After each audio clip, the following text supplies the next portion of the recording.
Assalomu alaykum. Bugungi videomizda nevrologiyada eng xavfli kasalliklardan biri, lekin vaqtida aniqlab davolansa to'liq tuzalib ketadigan kasallik haqida, gena bari kasallik haqida gaplashamiz. Bu kasallik to'satdan boshlanadi va bir yoki bir necha kun ichida bemorni to'liq falajlikka olib kelishi mumkin.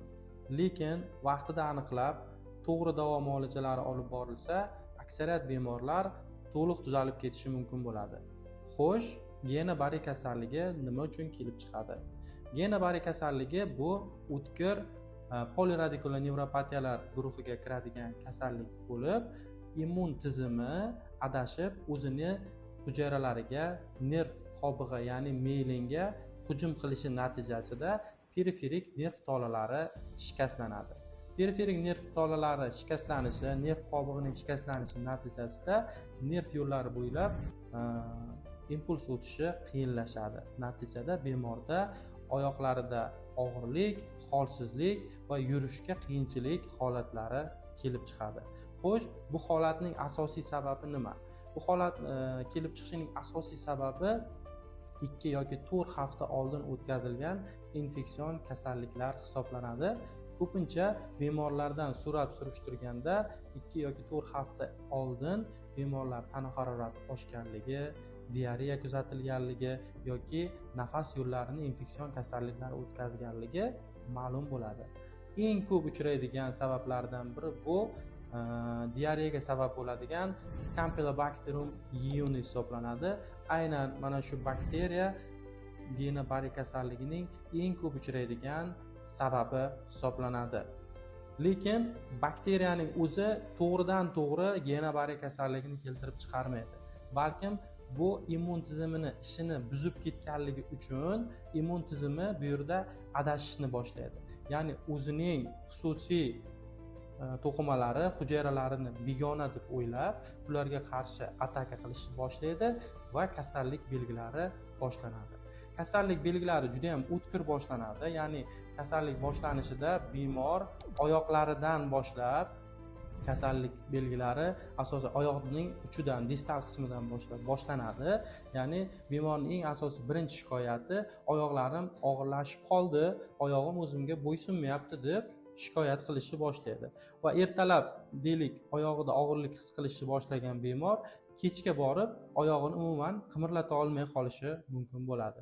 Shunday holatda biz zudlik bilan bemorning yaqinlari shifokorga murojaat qilinadigan bo'lsa va vaqtida davo muolajalari qilinadigan bo'lsa, bemorlarni hayotini qutqarib qolish va ularni to'liq sog'ayishiga erishish mumkin bo'ladi. Xo'sh, ikkinchi belgisi nima?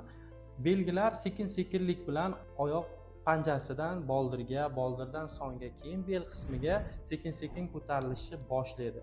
Va agar kasallik yana yuqoriga ko'tariladigan bo'lsa, nafas mushaklarini falajlab qo'yadigan bo'lsa, bemor mustaqil nafas ola olmay qoladi. Agar yana ham yuqoriga ko'tariladigan bo'lsa, yutqin mushaklari ham shikastlansa, bemor mustaqil yuta olmay qoladi. Bunday holatda albatta reanimatsiyasi bor bo'lgan va sun'iy nafas apparati mavjud bo'lgan markaziy shifoxonalarga bemor yotqizilishi kerak bo'ladi va doimiy 24 soat kuzatuvda bo'lishi kerak. Chunki har qanday holatda gena bari kasalligining rivojlanib borish bosqichida bemorga sun'iy nafas apparati zarur bo'lib qolishi mumkin bo'ladi. Harakat buzilishidan tashqari oyoqlarda kuyishish, achishish, xuddi igna sanchganday, tikan sanchganday og'riqlar, oyoqqa issiq suv quyganday kuyishish hislari kabi nevropatik og'riqlar, uvishlar holatlari kuzatilishi mumkin bo'ladi. Buning asosiy sababi sensor nerv tolalarining ham shikastlanishi hisoblanadi. Kasallikning eng ko'p uchraydigan sabablaridan biri bu o'tkazilgan respirator virusli infeksiyalar, gripp infeksiyasi, COVID-19 ya'ni koronavirus infeksiyasi va jarrohlik amaliyotidan keyin kuzatilishi mumkin. Juda kamdan kam holatlarda emlashdan keyin ham gena bari kasalligi kelib chiqishi mumkin bo'ladi. Nevrologik ko'rikda aniqlanadigan asosiy belgilar bu bemorning oyoqlarida va qo'llarida harakatning susayishi yoki mutlaqo ishlamasligi. Buni biza pastki paraparez shaklida yoki tetraparez shaklida ko'rishimiz mumkin. Bundan tashqari bemorda pay reflekslari, tizza refleksi va axel refleksining pasayishi yoki mutlaqo chaqirilmasligi.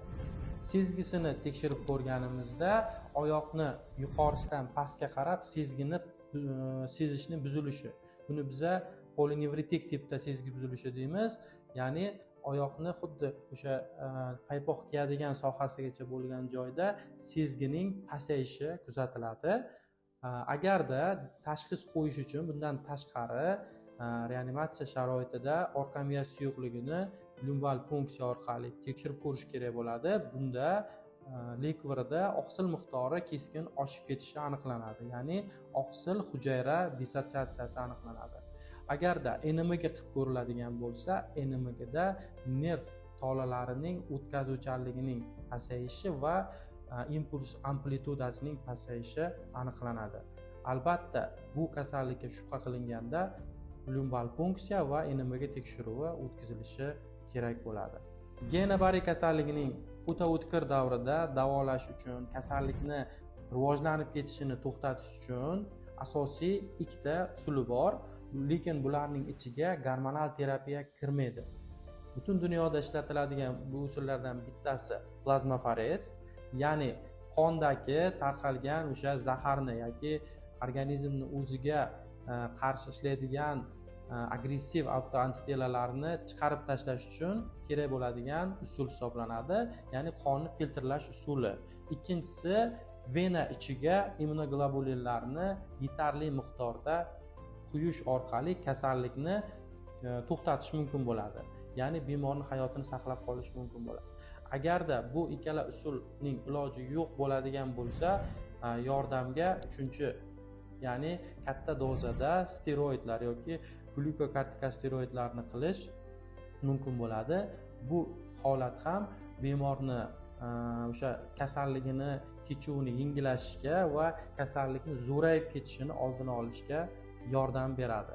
Bundan tashqari qo'shimcha yotoq yaralarining profilaktikasi, trombozlarni oldini olish uchun bemorga turli xil qon suyultiruvchi dori-darmonlari, antikoagulantlar va boshqa simptomatik davo muolajalari qilinadi. Agarda bemorda nafas yetishmovchiligi kuzatilayotgan bo'lsa, albatta sun'iy nafas apparatiga ulanadi. Yutish buzilgan bo'lsa, bemorga nazogastral zond ulanadi. Kasallikning o'tkir davri o'tib bo'lgandan keyin, bemorning holati biroz stabillashgandan keyin bemorda erta davrlardan boshlab reabilitatsiya muolajalari va fizioterapiya muolajalarini boshlanishi kerak bo'ladi. Chunki qancha vaqtli boshlangan reabilitatsiya va fizioterapiya muolajalari bemorni tezroq oyoqqa turib ketishiga va butunlay tuzalib ketishiga yordam beradi. Bu kasallikning prognozi yomon agarda kech aniqlansa va noto'g'ri davolansa. Lekin to'g'ri davolanib, vaqtida tashxis qo'yilib, to'g'ri davolanadigan bo'lsa, 70-80% holatlarda bemorlar 1 yil ichida to'liq tuzalib ketib, oyoqqa turib ketishi mumkin bo'ladi.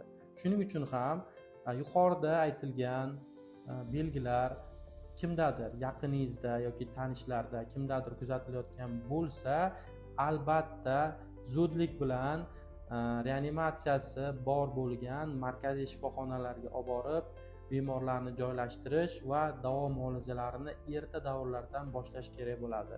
Bu nafaqat bemorlarni hayotini saqlab qolishga va keyinchalik tiklanish jarayonini ertaroq ro'y berishiga va to'liq tiklanib ketishiga zamin yaratadi.